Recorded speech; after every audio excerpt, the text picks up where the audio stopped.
Well, I'm taking us back to 1968, and towards the end of 1968, I was helping to produce a left paper. I don't know if people have heard of it. It had a strange name because it was called Black Dwarf, which was named after an older radical paper, because the figure of the Black Dwarf was seen as the figure of misrule.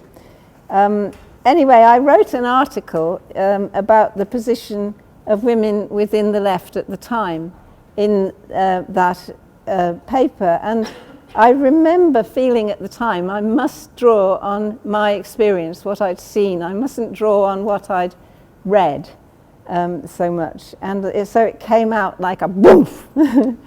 And it meant that people sort of responded to that, and I write in it something that was hard to write at the time, but it's very obvious now, I think. I talked about a sense of secondariness, which was communicated in a whole complex of inarticulate attitudes, in smirks, in insecurities, in desperate status differentiation. Over the course of the following year, women's liberation groups started to form in Britain, and we moved quickly towards the idea of a social movement, women's liberation, convinced that our movement must be one in which every woman could express her ideas and feelings and exert influence within it. We drew on ideas of direct participatory democracy and on ideas of workers and community control, which were current in the late 1960s and early 70s. And it didn't occur to me at the time to wonder how we came to assume that we needed new forms of organizing, or why we needed to argue about the existing scope of politics. I think that when you look back in time, one of the most difficult things to pin down are those that seemed self-evident at the time, because those are the things that people never actually articulate. But of course, it's true that we were reacting against being harangued by self-appointed young men who declared they were the vanguard. And we were fed up of sitting in meetings silently until it came to suggesting the date of the next meeting. Actually, a friend of mine started to translate material from the workers' councils in the former Soviet Union. And I said to him, what did the women say? What did the women say? He said, well, they mainly seem to say when is the date of the next meeting. We were also, you used to be called birds and chicks. We were irritated by that. But our desire to confer with one another in circumstances of openness wasn't just in reaction. It came about because partly the social changes which had sort of put us there in the first place, and also because of sets of political ideas that were within the culture around us. The fact that many of us had been able to go to university was quite important, obviously, because although obviously some women had gone to university before, but our group, although we were not that numerous, were the first lot really in any significant numbers that were in universities. It meant that we got greater self-esteem, and it meant that we could possibly earn enough to live independent lives. But it was very puzzling. So we had a sense of ourselves as privileged, but at the same time weird.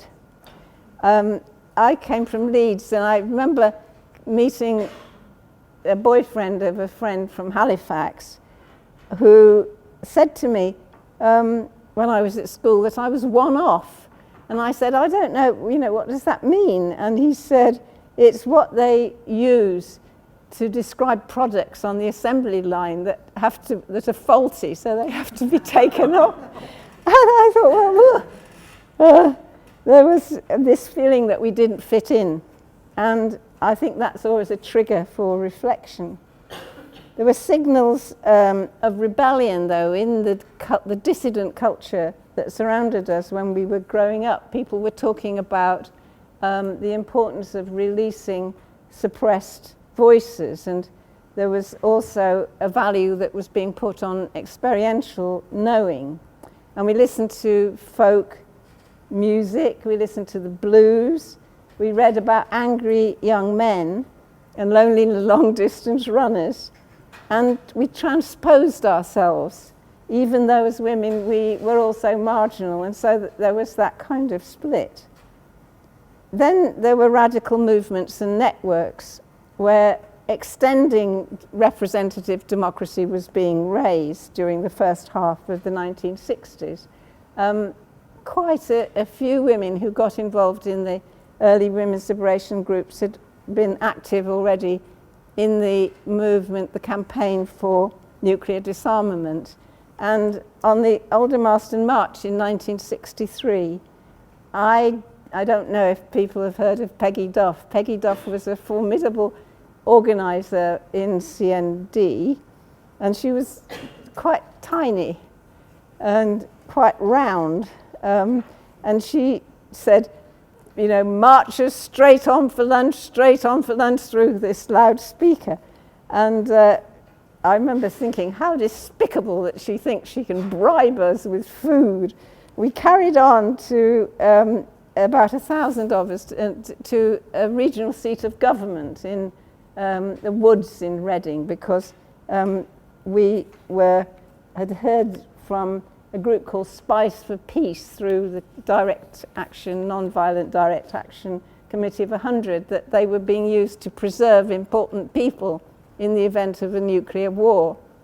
So quite a while after that, members of CND would be roaming about in the woods, sometimes helped by friendly fathers who were in the Fire Brigade Union or something, with hints about where these places were. So I had a glimpse of direct action before I left university when I went to Hackney, and I joined the Labour Party Young Socialists. And in 1964, we all gathered in the town hall to watch the election because we didn't have televisions at home. And Labour won, of course. And this was amazing because all my life, I was 19, the Tories had been in power. So Harold Wilson, in his funny Mac, represented a cautious hope. And not for long. I remember outrage in 1966 when he attacked the seamen who were on strike. And there were actually 2 seamen in the Young Socialists, and so I felt particularly connected to the strike. And then we were protesting about Vietnam. The cautious hope tended to turn then into a feeling of really angry isolation. I can remember feeling quite bitter because all the newspapers attacked the demonstrations. But we got from the Vietnamese National Liberation Front the term liberation, and that implied a vision of transformation rather than change within society as it was. And other national liberation movements were appearing at the time. So we had this notion of this vague liberation, and that acquired a dialectic in 1968 with social transformation interacting with subjectivity when surrealism and situationism fused with versions of Trotskyism and a spontaneist form of Maoism in France, which we didn't have in England, who were bringing these slogans on posters, which friends came back with who'd gone to Paris, and we put them on the walls of our communal house saying, you know, take your desires for reality. It's probably not the wisest of advices, but still it was pretty exciting at the time. And over the course of the 1960s, those of us who were interested in our thinking about ourselves as women in a very abstract way were reading Simone de Beauvoir and Doris Lessing, but we didn't, although they registered personally, I don't remember thinking we need a movement or anything. That was a really far away thought still, until after I think the impact of May 68 was very important, because that connection between subjectivity was coming. And it was also, rumours were coming from America and parts of Europe about women's liberation already. We heard about these American women putting bras into trash can, and that was how the burning bras started. And then there was people went to a student festival in 1968 and came back with tales of a woman with long auburn hair in the German student left, who, when a Marxist speaker was going on at great length, it was very heavy, and the women couldn't get their document discussed, reached down in her bag and threw tomatoes from this bag. And that was, how could anyone do that? I remember thinking, my. And then there were very playful Dutch Dolly Mina, who did all kinds of things, like taking flowers to the unmarried mothers' home. I mean, unmarried mothers were put in homes. And still, that was in Denmark, but there were also such places in Britain, I think. And of course, at the same time, there's working class women in Britain were taking action. In 1968, I was jolted by the headline on a newsstand, Petticoat Pickets, which was the Ford's women campaigning for equal pay and a fairer grading system. A group was set up called, very long time, the National Joint Action Committee for Women's Equal Rights, that was known as NJACWA. And in 1968 too, there was Lil Baloka and the women in the fishing community who tried to defend the men because there'd been deaths in the trawlers. And the men, some of the men scorned the women's support, at which point a woman called Andre Hoyles and some other socialist women in Hull started a women's equal rights group. That was in 1968. And they were supported by Tony Topham, and Andre Hoyles and Tony Topham were linked in with an organisation called the Institute for Workers' Control, which had been started by Ken Coates and Tony Topham. And I went, along with a lot of other people, to the IWC conferences, which started in 1968. So there was this notion of liberation, and there were then these small connections to other ideas of extending democracy beyond representative democracy, and there was this incentive of the disappointment of when the Labour was elected too, I think. Those conferences that the IWC held were a combination of left-wing trade unionists and newly radicalized students of my type of person. And among the former group of the trade union group was Audrey Wise, then an official in the Shop Workers Union and subsequently a Labour MP. She became a staunch supporter of women's liberation. And when I did the Black Dwarf issue on women, which came out in January 1969, I asked Audrey to write on equal pay. And she wrote an article that really pushed beyond the notion of equal rights. She said, "We must ask ourselves, equality with what? Do men have such idyllic lives that we want the same for ourselves? In a world where people are valued as economic units rather than people, to be an equal economic unit must not be the height of our ambition." And there was a very funny cartoon done of that. It was some kind of male chauvinist, as that was our name for men that were hostile. in the cartoon saying, "Oh, so you want to be equal with me, lady?" And the feminist type says, "Actually, we were thinking of something better." So that idea kind of stuck, and Audrey was very good at putting things like that from everyday experiences and just pushing them further.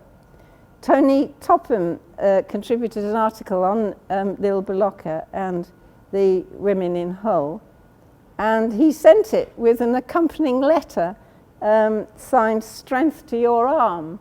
And so I want to assert that there were differences among socialist men at the time, because it's quite easy just to say, "Oh, they were all so horrible that was why we became feminists," but it was a bit more complicated. In 1969, I joined an early women's liberation group in Islington, where we tried to combine consciousness raising with campaigning for childcare provision locally. And then these little groups started linking up as the London Women's Liberation Workshop. So if we've got liberation connecting us to global liberation, and then there's this sort of idea of workshop, and I only just took it for granted at the time. But really the origins of the word are very interesting and worth people exploring. The historian Raphael Samuel used the term workshop when he started the Ruskin history workshops, where there was a connection between a lot of people who got into the women's liberation movement later. And I just took that shared usage for granted, but then many years later I realized workshops had been there in radical drama in the 1930s in the States. They got adopted, the term was adopted by Ewan McCall and Joan Littlewood for their radical theatre work. And in 1953, Littlewood moved her theatre workshop to Stratford East, a working class area of London, and its collaborative, non-hierarchical way of working influenced left filmmakers like Ken Loach. And then in the late 1960s, I started a radical cultural network with a friend called John Hoyland, and we called it Agitprop. And there was the Agitprop poster workshop, and the name just sort of kept popping up with the idea that we were doing things collectively. Women's liberation groups adopted a similar ethos of being open-ended and cooperative, and we sought to create spaces where ideas could be expressed tentatively and then collectively reshaped by others. And we saw theorizing as not only as a mix of what we read and what we learned about through looking and doing, we also saw theorizing as continually in the making. So by meeting together, we came to question why we'd remained silent before. And it's very hard to, without sounding very soppy, to explain to you how incredibly important that realization was. I remember when I wrote the first thing in Black Dwarf, the trade union man was very sneery about it. And then someone who was about 10 years younger than me said, "It's not just Sheila who thinks this." And that voice forever remained with me, because to stand alone and say something is much, it's very hard to do that. I mean, you can do it by becoming really personally defiant, but that also is very damaging, and it's important to be part of a group to not be damaged. When I was living in London, in Hackney, and there were quite a lot of American radicals who were around in London because they'd come over because of the opposition to the war. So they had developed ideas in the New Left that developed in America after '56 about democratic participation. And because they'd developed those ideas in the context of the McCarthy attacks on communism They were very intent on emphasizing that in contrast to the Stalinist tradition of communism, they were ultra-democratic and critical of assumptions about ends justifying means. So they came with a language about values and behavior, which was rather different from the kind of language that I knew from Marxism or from being in the Young Socialists in the Labour Party.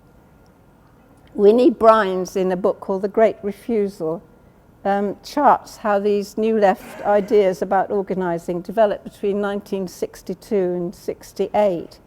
And she shows how participatory democracy, the connection between the personal and the political, along with prefiguring the future, were being debated within the New Left before being adopted and then developed by women's liberation in the United States. And the American New Left women who were active in women's liberation introduced small consciousness-raising groups. Now, the origins of consciousness raising are kind of disputed, and I don't know if people are familiar with the story of them, but there are several sources. One source was the civil rights groups in the South, and borrowings from the American churches. And it was true, I know from my own experience of the Methodist Church, that the witnessing personally in small groups was an element in Methodism. And the egalitarian emphasis was certainly around with the Quakers, who were very involved in the campaign against nuclear disarmament. For nuclear disarmament, I always do that. And I had then years later discovered there was a Catholic-inspired organisation to encourage breastfeeding called La Lèche, which had also adopted small group and encouraged people to participate. So there were all kinds of possible sources. And then the secular ones was the Cultural Revolution in China, Speak Bitterness sessions. And there were one-to-one groups started by American communists to survive the psychological pressures of McCarthyism, which bore some relationship to what subsequently became radical therapy groups. But what is absolutely certain is that there was one very forceful advocate of consciousness raising in the New York radical women's circles, and she was called then Kathy Amatniak and later took the name Kathy Sarah Child. So we kind of heard about them, and I remember our women's group was always worried that we're not really a proper consciousness raising group because we're reading Simone de Beauvoir or being involved in the campaign. So we had a bit of awe about these Americans, but really we adopted the format because it just made sense from what we were trying to do without really understanding exactly any particular origins. It was important to bring personal feelings into political organising because there were so many things that we couldn't express without doing that. And it was also important, as I said, to have that feeling that you have personal connection to people who were saying similar things. We were really emphatic that changing daily life had to be done in the present. If it was left to this revolution, we couldn't really do anything. I mean, particularly for women with children, prefiguring was not simply an idea or a concept. It was an absolute necessity. And I can remember very strong conflicts going on about babysitting and about who was the most important people who should be going to meetings. And the guys always thought they were the most vital people. And the women started to argue about that. I think it is quite amusing from the vantage point of half a century now to reflect on the fact that we did used to get accused of being utopian for saying we needed change in the here and now by young men who were busy planning an immediate social revolution on our behalf, which is quite worth reflecting on. Anyway, whatever the causes and origins, I do owe an absolute inestimable debt to the women's groups that I was part of, and I honestly don't imagine I would be here able to talk without having been in them, because they provided ideas and these inspirational clusters and sites of support and deep friendships. They were not, of course, the only type of organising that existed in women's liberation, because right from the start, many of us thought we ought to be doing something, not just talking. The Maoists, I remember the Maoists at the first Women's Liberation Conference. I remember roaring with laughter because one of the Maoist women said, "We don't want to have these consciousness-raising groups contemplating our own vaginas." And I remember getting this mental picture of people sitting around contemplating their own vaginas and just bursting out in the fits of laughter. But anyway, whether we may have wanted to contemplate our own vaginas, but we also thought we should be doing something. And in something else. And then in 1970, I remember May Hobbs came to speak to a women's group that I got together because friends who were in the International Socialist told me about May, and I asked May to come to one of the workshop meetings, and so that was really how the Night Cleaners campaign began. In my bedroom. These should be encouraging to you, because obviously things did start from small beginnings. But we did also, the London Women's Liberation Workshop was able to raise May's fare to go to the Birmingham conference of the Institute for Workers' Control that year, where she spoke about the cleaners. And at the IWC, I was able to introduce her to Audrey Wise, who had by then spoken at the first Women's Liberation Conference. So these links were made through individuals. A group of us held a women's meeting at the IWC conference that year, and I wrote it up for the Women's Liberation newsletter. I'd actually forgotten about that, but I happened to look at the papers of Marilyn Porter in the collection in Bristol, the Feminist collection in Bristol University, and discovered this article I'd forgotten about. And I report that complaints were voiced about comments from the IWC chairman. And the consensus of the meeting was that Audrey should put to the chairman the connection between talking about equality at work and talking equally to women. So Audrey did indeed go on to write about workers' control, extending the notion of control to the idea of democratizing the workplace. And those links were not usual at that time at all in the left or the trade union movement, but a really important influence on the emergence of the questioning was the fact that through black consciousness movements in the States and elsewhere, there was a recognition of the significance of language, and that gave the idea that we should be connecting the meaning of how people were regarded and how people were spoken to with politics. Towards the end of 1970, I was asked to go with a delegation of the Institute for Workers' Control to an international conference in Rome, which was organized by the socialist lawyer Lelio Basso.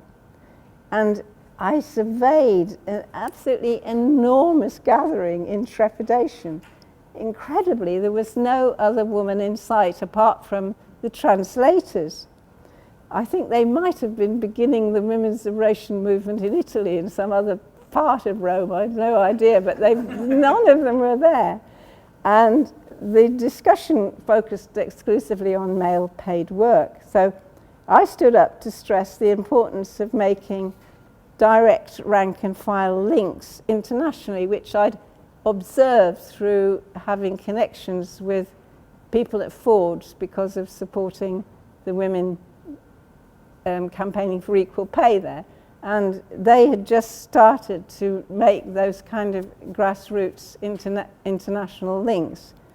I did get a bit of a laugh because the translator didn't know what shop stewards were, and she translated them as boys of the shop, garçons de boutique, which I did point out was a bit misleading. And I got then rather encouraged by getting a laugh, so I carried on and said how women's liberation was connecting conditions at work with conditions in the family. And the audience started to look a bit bemused. So I went on to remind them that the reproduction of life was both material and social, at which point my translator went on strike herself. She was overcome with embarrassment of what she thought was some kind of rude sex talk. I must say that she hadn't read her Engels. So I carried on in a mix of English and French because I couldn't speak Italian. And two men came to express solidarity afterwards. One was a left-wing member of the Confédération Française Démocratique du Travail, the CFDT. He was a gardener called Claude Huissard. And he told me that he and his wife, lived in a commune in Lyon and shared childcare and housework. And the other was Lucio Magri, who'd recently been expelled from the Italian Communist Party and was part of a grouping called Il Manifesto. And that was this quite interesting combination of support.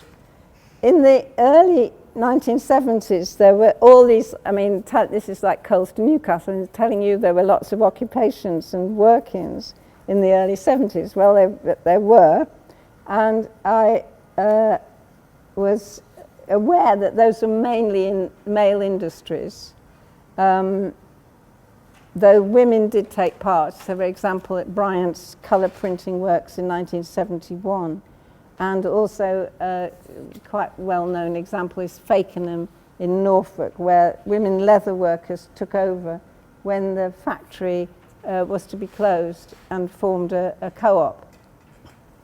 So we were surrounded by reasons to think about various forms of workers' control. I don't think we were very precise in my memory of precisely what we meant. We kind of knew that there was difference between control and participation, but I don't think we had a very deep knowledge of the implications of it. But the idea made sense because it was in accord with the feelings that we had of the need for change to come from below in the early days of forming groups.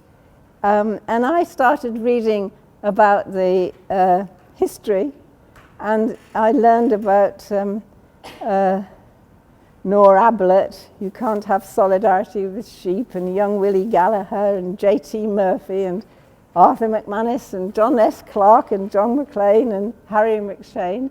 And I got an abiding interest in the history of workers' control. But because of women's liberation, I was always pondering on workers' control plus how to link workplace democracy with daily life and rather perhaps a bit optimistically with sexual intimacy.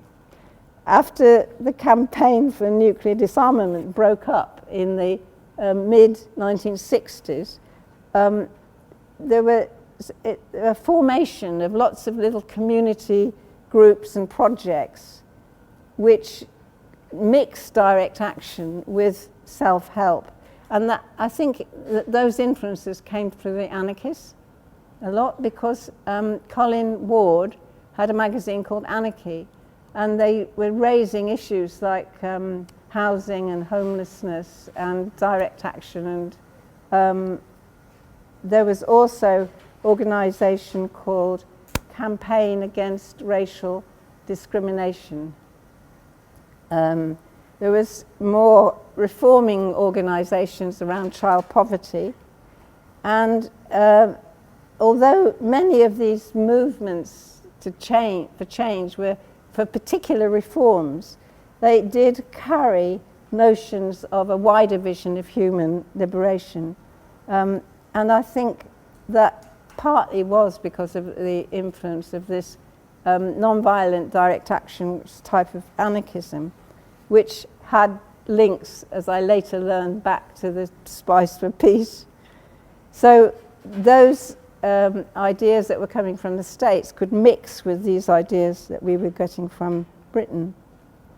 And there was a sustained attempt in women's movement to connect control at work with exercising control in communities. And the links were made in numerous ways, which I think it would be really interesting for people to follow through. Just some examples was that feminists supported women when they were on strike, and they also supported women who were supporting men in strikes, like the miners' strike in 1972 and 74. And as more and more feminists became active in their own trade unions, coalitions we're getting a bit older, so we've got jobs by now, there were coalitions between groups such as nursery workers and campaigners for childcare. In 1974 also, women social workers who were also unionising. And this sounds, social workers, you don't think of social workers as wild people necessarily, but I mean, in Islington, the social workers in Nalgo literally they did have barricades in the street. I was teaching a WA class, which consisted of a lot of those people, so I was hearing about the interconnection between people who were working within the state and who were challenging what was going on from what they were meant to do in their job.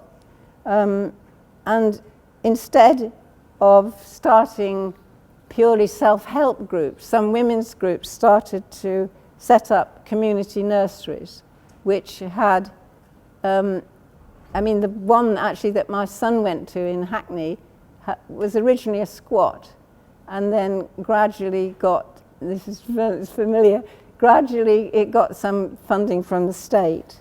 So there was that mixture between local state involvement and parent-teacher control over what was going on. And the discussions that resulted from these developments fed into a wider awareness of the fact that state resources were needed, but also greater control over what was being done in the name of the people's money that had gone into the state resources. This realization was from practice, but later on it became something that people started to theorize, and that London to Edinburgh weekend return group in and against the state book was a really interesting summary of it. It was called that because of the fact that people didn't want to come out as individual people writing something and telling others what to do. So it has the cover of the collective. Important insights were also to emerge in relation to workers' control. And I mentioned already Audrey Wise's perception of the need to combine workers' control with the democratization of circumstances at work. And in a talk for the workers' control conference, she made those points, and it later became a pamphlet. Demands for control over our bodies were central facets of women's liberation in the 70s, and these focused initially on free contraception and abortion, but they expanded in a broader awareness about women's health and sexuality. And during 1972, when I was writing Hidden from History, I came across a fiery left-winger called Stella Brown, who defended abortion as a right as well as contraception. In 1922, she wrote in The Communist, "Birth control for women is no less essential than workshop control and determination of the conditions of labour for men. Birth control is women's crucial effort at self-determination and at control over their own person and their own environment." And Stella Brown later campaigned in the Labour Party and the Abortion Law Reform Association. So we were facing a series of attempts to restrict abortion rights in Parliament during the 1970s, and that brought women's liberation in contact with left Labour MPs like Jo Richardson and Renee Short and Audrey Wise. And Stella Brown thus had an immediate relevance, and I was going around talking about her in relation to campaigning to defend abortion rights. But the correlation between workers' control and birth control was too simplistic. It resulted in a dualism in which you've got workers' control rotating in one place and control over women's bodies in another. So women had bodies and men did not, and women reproduced biologically without men, and men worked and exercised control at the workplace, but women were nowhere to be seen. Well, Common Gump decreed that we needed to get beyond these misleading dichotomies and look for new starting points. But in practice, this was to prove more difficult than we'd imagined, because as the 70s drew to a close, women's liberation and the left were on the defensive, and in practice, abortion rights were inclined to be defended increasingly in terms of women's basic survival rather than as sexual control over our bodies and reproduction, biological reproduction. Workers' control might have seemed to be too limited to those of us active in women's liberation during the first half of the 1970s, but during the 1980s, it was a matter of trying to use any available form of democratic resistance simply to defend what existed. Moreover, while the participatory democracy of women's liberation was so important to so many women, I keep saying this because that's the balance, but it wasn't, the other side is that it wasn't without snags, some of which I suspect may be recognizable to you, those of you who've been involved in other social movements with similar politics. And I'll just outline some of the ones that we confronted briefly. In the early 1970s, ironically, our problem in London was rapid expansion. As women flocked into the early groups, they got bigger. And at one point, there was about 50 women gathering in my bedroom, and there was no space for them even to sit down. So we kept splitting into smaller groups. In the London Women's Liberation Workshop, it was agreed that we should send a representative to a central meeting, which worked quite well when there were 12 groups, but it did become complicated when we had about 70, which came quite within about a year. We kept mushrooming.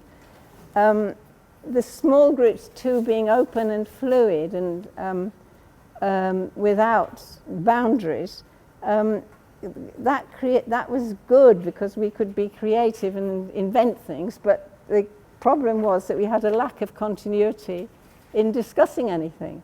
And so those who'd been there longer would find themselves explaining things that had been decided before. And this was very distressing because it smacked of leadership, which we loathed. So this was a big problem. Some groups decided they were going to close so people could pursue something in order to work something out together. But then they would be seen as elitist. And that was another problem, that you couldn't be elitist either, so it was really a problem. Having felt alienated in socialist organisations and Labour Party meetings, we'd a strong desire to be informal and inclusive.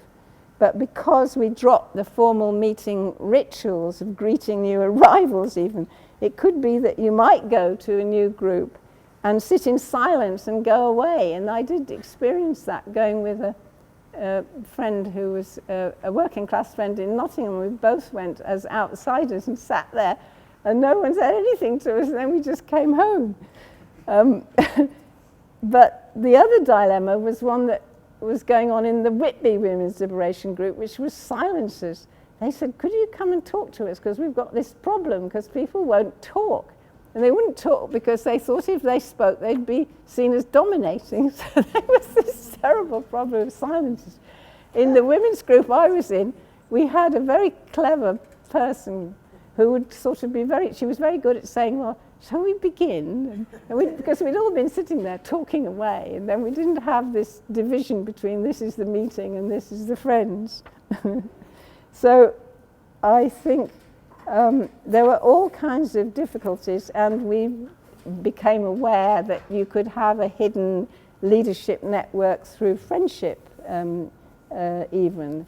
So there was all this anxiety about trying to really be democratic.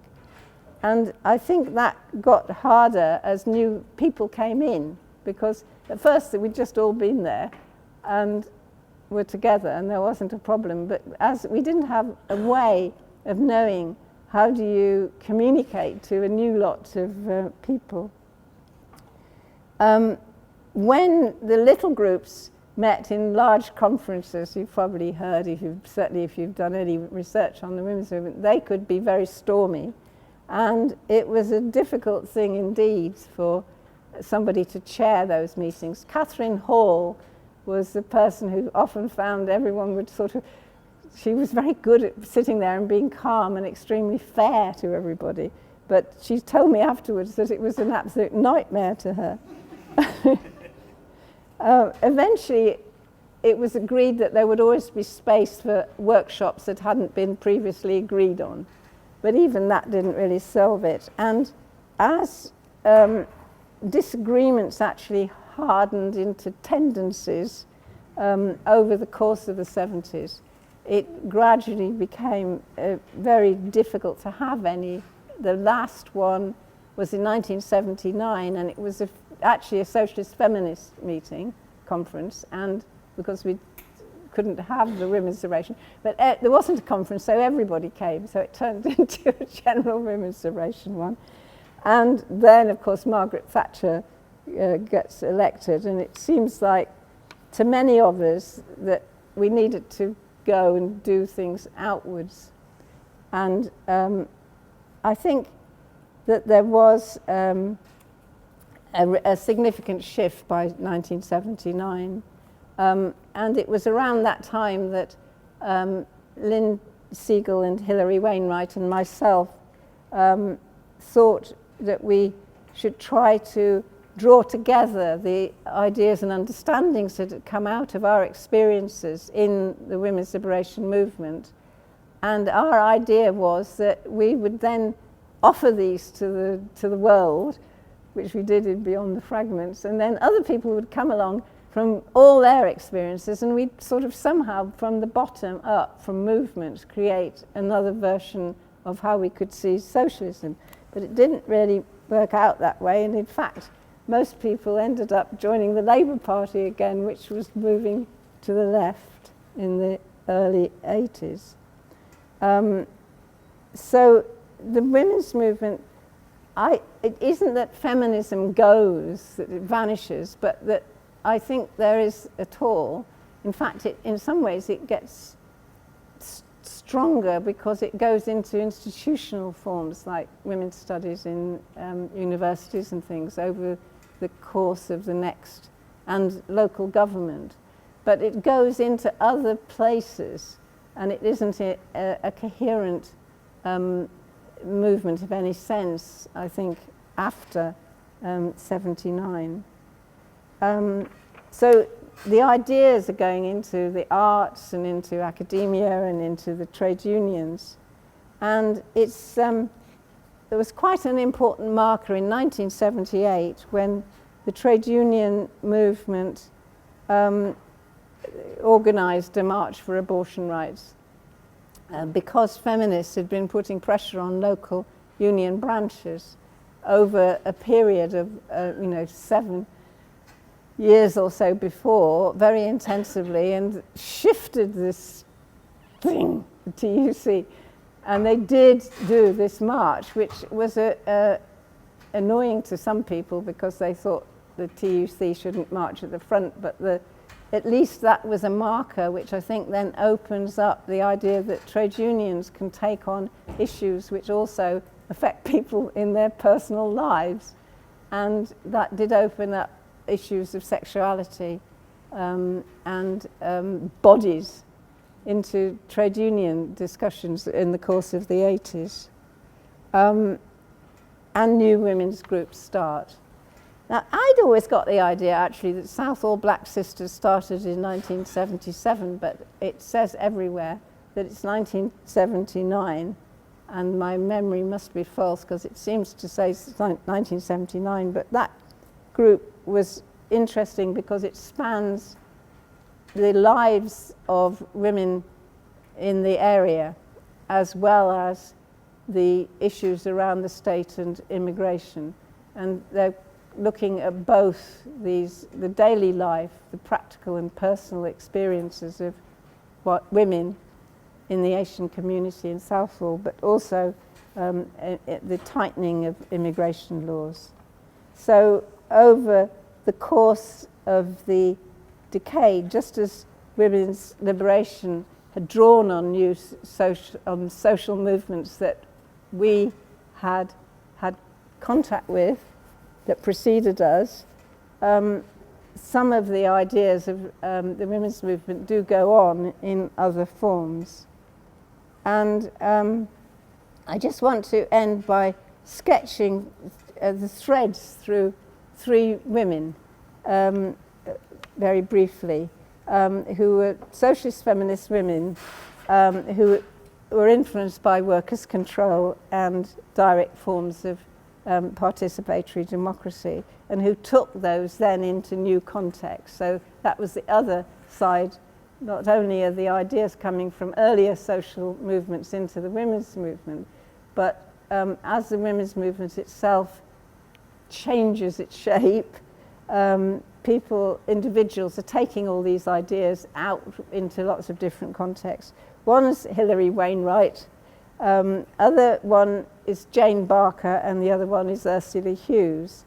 And they all transpose these ideas from the women's movement into subsequent innovative contexts. Well, you probably know about Hilary, but she was influenced by Hugh Binion's approach to, you could sum it up as industrial relations from the bottom as opposed to the top. And she learned about the structure of the Vickers Shop Stewards Combine, and then wrote about Mike Cooley and the Lucas workers' attempt to extend control over products that was so crucial, converting their skills from making weapons into socially useful goods. And the Lucas aerospace workers contested too how skills were valued, which of course the women's movement was also doing in a different context, and made the connection between control at work and the social use of what was produced, which was a different version of workers' control and community control than had been seen before, as well as direct participatory and electoral democracy through Hilary was involved in setting up the popular planning unit at the Greater London Council, which attempted to link these direct forms of control to electoral democracy. And she's written about that in her ideas about participation in a new politics for the left. In 1978, the Lucas Combine Committee established the Centre for Alternative Industrial and Technological Systems, that's CATES, it's called for short, at North East London Poly. And among those involved in drawing up the Combine's corporate plan was Jane Barker. Jane had been involved with the health project at Islington's Essex Road Women's Centre and with the trade union resource groups that sprung up around the country to assist workers with information and research when they were on strike. And she subsequently brought that experience of gathering detailed information together in defence of workers as a union official in the Transport and General Workers Union. And sadly, she died shortly, a few years ago. Ursula Hughes' account of her trajectory through socialist feminism, the Leeds Trade Union and Community Resource and Information Centre, TUCRIC, to observing health hazards among workers on the early computer terminals appeared in a book I did with Swasti Mitter in 1995 called Women Encounter Technology. It's an edited collection. In this, Ursula chronicles the conferences of the Yorkshire and Humberside Regional Socialist Feminist Group, which in the early 1980s led to the West Yorkshire Women and New Technology Group. And I've got one leaflet from that group in my collection that's still not gone to the stuff that I gave to the Women's Library and that went to the London School of Economics. And it's got no date on it, and I curse us for never putting dates on. And in 2003 and 2014, Ursula published 2 studies of the Cyberteriat, and she's writing in the 2020 Socialist Register Beyond Market Dystopia, New Ways of Living, where she writes on the implications of marketization and the commodification of social reproduction. And I'm sure if people started to trace these, you'd find people doing some similar interesting connections in other contexts. So there's the passing on of understandings, though these can often be quite hard to detect. And the effort of developing movements of resistance and transformation that are democratic in process as well as in the ultimate aim, which is something that is necessarily ongoing. But in order to prevent having to invent wheels from scratch, it's a good thing to have knowledge of what was done before with the snags along with the successes. I think the dilemmas of participatory democracy are considerable, but without that process, you can't get people to change within themselves, to feel the tenacity and desire to continue against the odds. That's the end.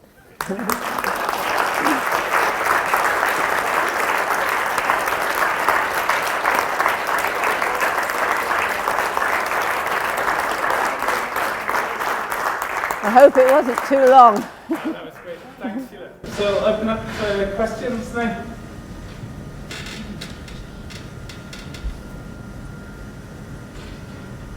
Yeah.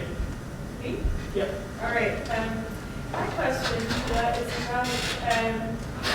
specific event in the U.S. and whether it traveled to the U.K. In your socialist feminist circles. So the event I'm talking about is the 1969 when Richard Nixon was elected, and there was a protest against his inauguration organized by the Students for Democratic Society and the New Left. And Marilyn Saltzman-Webb and Sheila Firestone got up to the podium to speak about women's liberation and women's position within socialism, and they were jeered off and heckled by the socialist men, the predominantly male audience, telling them to take their tops off and will rape them in an alley. And I'm wondering if that incident traveled to the UK and if it had any impact on your analysis, as well as the analysis of social reproduction theory, or whether there were similar, let's say, dynamics happening in the UK. Well, Brits tend to be a bit less, bit more restrained, I think. But also, there was a stronger remains of old left. For better or worse, we had more old left influences. So, the old left, the resistance was more opposition to talking about personal stuff, which was seen as something he talked about in the pub after the meeting, not in the meeting.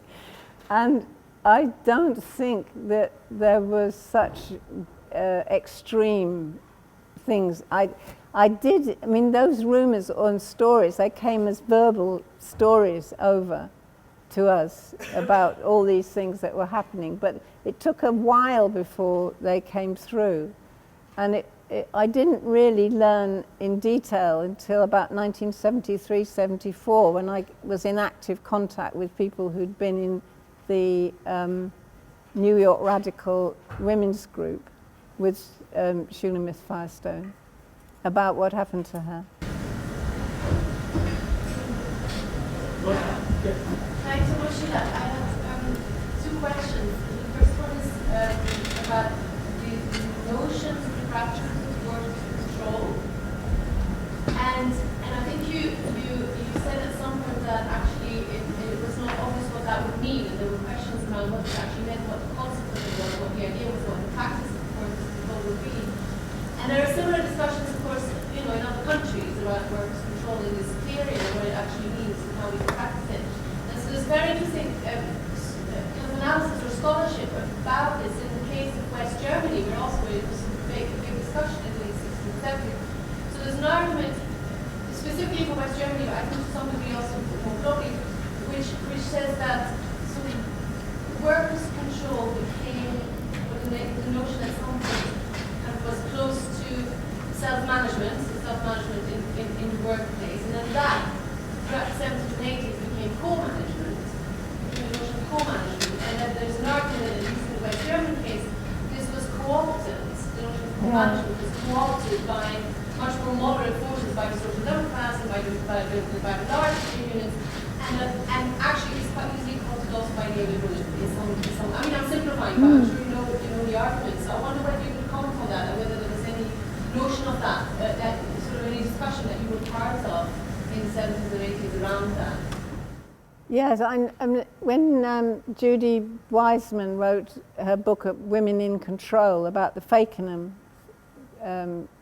working, what's interesting, the women in Fakenham were conservative in politics, but they wanted to keep their jobs, so they didn't have a notion that they were in a connection to John McClain and everybody.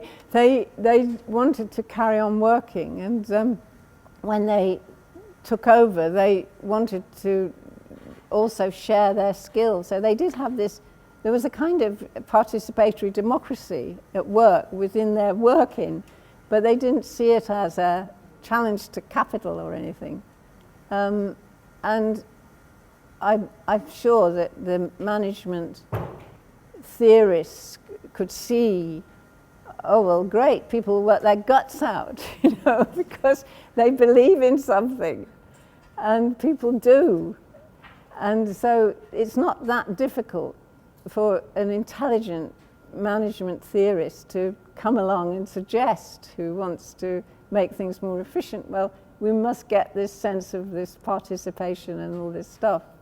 So I think that that's true about the co-option.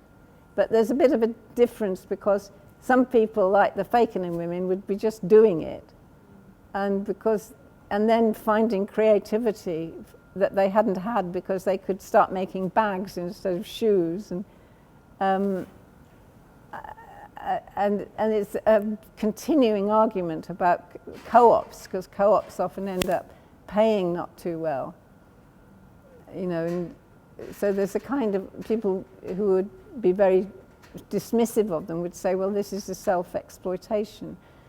though in some cases people prefer to work with less pay but with more control, but it's to do with the power structures of who's getting the hold on people, I think.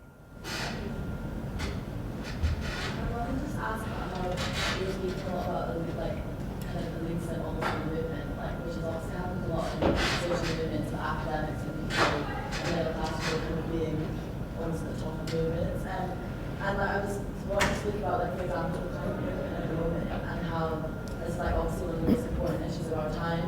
And I'm like a part of that movement, but obviously a big problem with like a social which I'm part of is it's not very accessible as a movement. And how do you like, for such an important issue, how do you kind of change, I don't know, do you know what I mean, try and make movements accessible, and how do you do that? Because if we don't do that, then we're not going to be able to like make this change. And it's like, you know, it's a very pressing change that like needs to happen like across the world. And how do you make that kind of translate not just the middle class, something for middle class people to be involved in, but for everyone to like take interest in and to be involved in, and how do you kind of make things more accessible?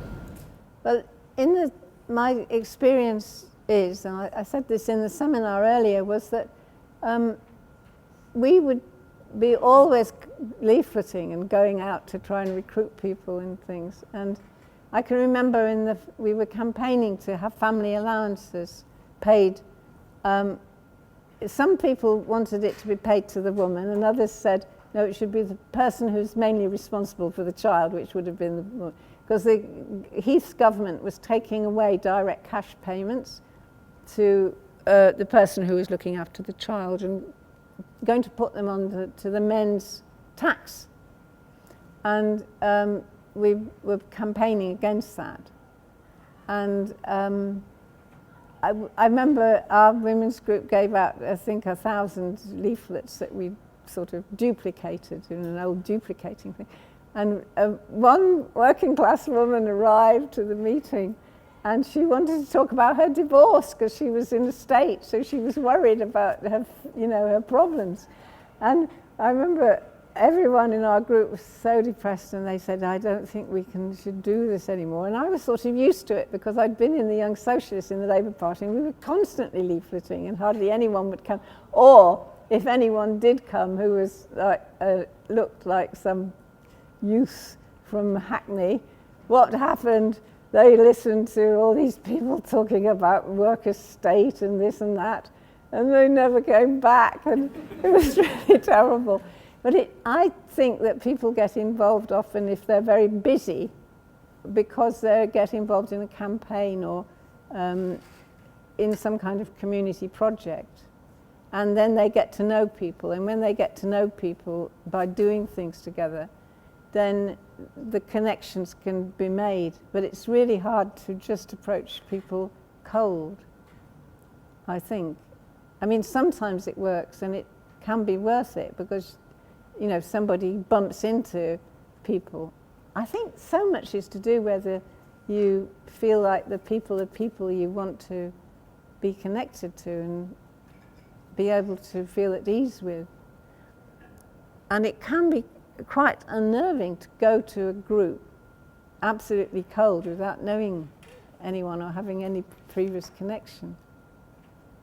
I mean, it's almost easier to go and listen to somebody talking in a non-participatory way than to have to go to a meeting and be told that you're going to have to participate with everyone.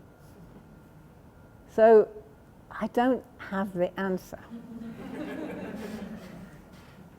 But that's just what I've observed. And then there are these times when suddenly it's as if people are opened up and they're suddenly ready. And I do remember at times in the miners' strike, when there's some big upsurge of people taking action, it's as though they are suddenly open to all kinds of people and things.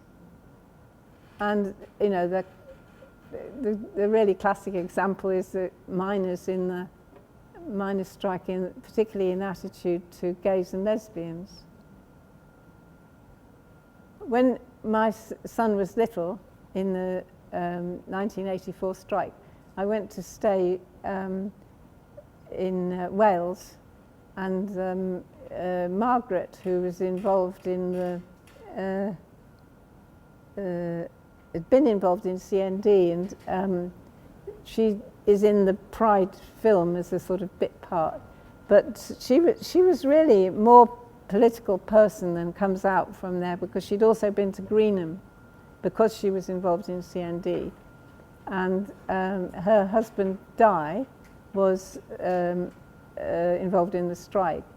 But, I mean, Margaret there were 7 gay young men staying in the house when Will and I were staying. It wasn't a very big house. So, you know, there was this openness to people.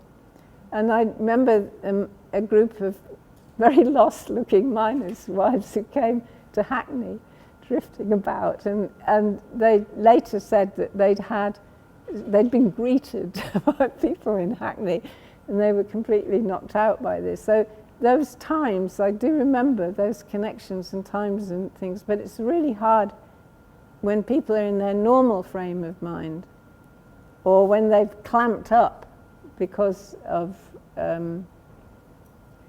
feeling that, you know, they're being besieged or nobody's listening or something. Then it is very hard to, it's like people going into clam shut.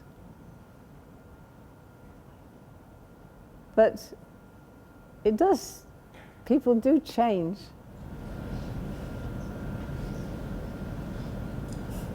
Any other questions or comments? Yeah. I think it's very much fascinating talk, very interesting. I find it particularly very interesting the way that the network of women that was being built in the 70s is so reminiscent of the networking that women were doing, for example, in Glasgow during the 1958 strikes. And you talked about having read John McClane and having read Willie Gallagher. But of course, the women's voices from that time were very unheard of. Yeah. So I'm guessing It took me several years later before I started to learn more about them. Yeah, so I'm guessing that knowledge of organising had been lost between that period of time and the period that you've been speaking about to some degree. Would you agree? We didn't, yes, well, we were living in roughly the same, I mean, when we were organising in London, I was living in Hackney, and there were women who were living close by. So there was a certain community connection because we knew each other. But we weren't living as close as they had been in the past. So there wasn't that community solidarity, which has come up in other working class women's movements, I think, over particular issues, particularly to do with children or the family. And that was a big division between, we were attacking the family in the early 70s, because it was this, you know, the oppressive force. We were all rebelling against our own families in order to become women's liberation activists. But working class women got upset when we did that. And I remember long discussions about that, because they saw the family as something where women were important, and it was a place that people could fall back on. And I think that there's still there's that kind of need for some safe enclosure when you're under attack. But there's also, then there's the kind of picture of the woman, sort of rebel, pirate sort of woman, doing things that they're not meant to do. And I think I've always had a tension in my own life between those. One of the people Jean McCrindle and I interviewed was Jessie Findlay. I don't know if that name rings a bell, from the rent strike. And the interview is somewhere buried in my papers in the London School of Economics. I don't know know if it's catalogued. It may not be, because it would be in the later collection. So I'm trying to rouse people to say to LSE, please, can you catalogue? There's boxes and boxes. I think there's about 30 big boxes of papers that are still not catalogued. We didn't actually put it in Dutiful Daughters because the format we wanted was a life story. We wanted to have for all of the women. And Gertie Roche in Leeds, who we interviewed, spoke about the strike, nearly all about the clothing strike in the early 70s. And Jessie Findlay spoke on the rent strike, so we couldn't really fit them in.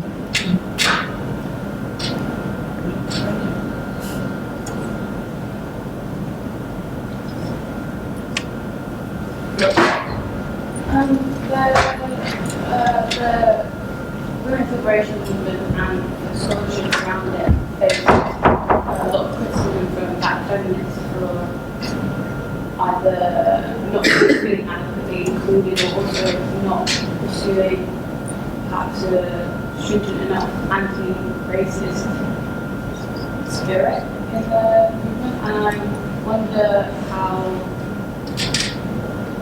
you took that on and how that influenced how you saw the role of anti-racism, socialist, feminism, and participatory democracy. Well, it was things like anti-apartheid, civil rights that were the influences on us. But I think that it wasn't that we were being racist. It was that we were not aware of the fact that privilege can be implicit and that you can just take your own self for granted in the position that you're in because you're in a position of some kind of privilege. And I mean, I think I once saw a play done by this thing in San Francisco called San Francisco Meme Troupe, because they say meme, and they had every character in that was both people who were oppressive and people who were being oppressed. And each play was very funny, and it showed you how everybody actually had some thing that they were oppressing others with and they were being oppressed. So they'd all got claims to being the ones who were the most suffering people, but there was this fact that people can be both, that none of us, and I think that's the kind of prejudice that would be recognized as something that did happen, because we just didn't, the fact that we didn't have to think about it was because we were white, and therefore we did have that implicit privilege. But as far as our intentions were, in true honesty, I can say that we really did not, we were the opposite to wanting to be racist. Because, and I think it's perhaps, I don't know whether the term the same term fits really, the implicit prejudices that everyone will have and needs to be educated from. I mean, I was really frightened about lesbians when the women's movement began. I was terrified because I'd been at a girls' school where I was not very good at sport. And the women who were the lesbian group at the school were incredibly good at sport. And so I was this kind of useless, swatty thing. And I felt very intimidated, and I was really frightened. And I can remember at the Skegness Women's Liberation Conference that Angela Weir, and who's now, I think she changed to Angela Mason, and Elizabeth sat there, and they talked to me and explained that it didn't mean to say that they were going to condemn me for fancying men, that this was not this was not the point, it was the point about the fact that the position that they were in that had to be recognised, and I was very grateful that they had actually treated me with that patience and fortitude, that they didn't just attack me right at the beginning. And I feel it's very hard to do that all the time. But actually, a friend of mine called Vinny Chan told me a very good thing.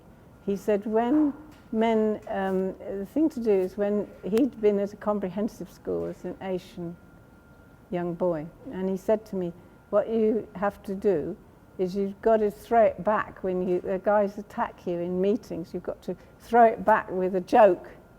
And I thought that was really good. He said, you've not to get annoyed, you've got to deal with it.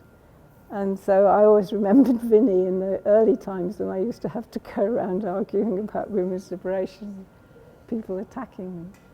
Now people not so attacking, they tend to just probably grumble when they go away.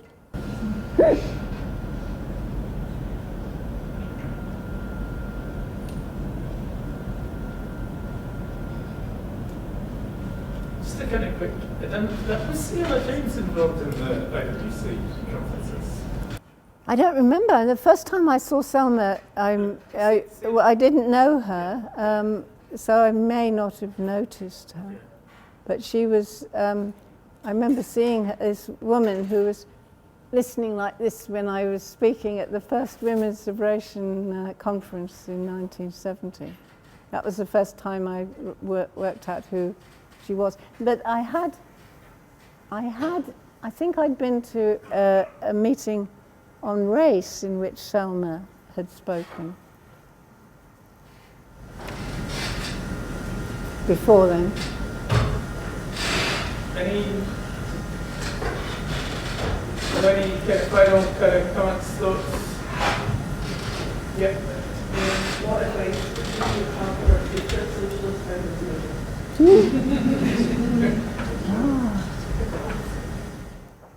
Well, I mean, there was a whole time when it was so difficult to even use the word socialism that people were actually saying perhaps we shouldn't talk about ourselves as socialists. But I do. I've always thought I was a socialist and a feminist. And the two have interacted in my thinking. And I can't imagine not being. And so I would be so happy if there was other people who were younger who were interested. But it's like, it does get slightly worrying as you get older, because you realise that you can't do things so much. So it would be very encouraging if there was such a consciousness around, but I just hope that there would be. You're looking a bit fed up. Have I not answered that very well? You can't hear. Ah, perhaps it's because I've turned away from this microphone thing.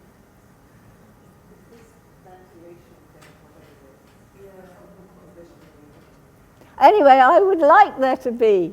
I can shout, I can. Sure. Well, I think that's a great note to end on. And thanks again for the fantastic, really fascinating video.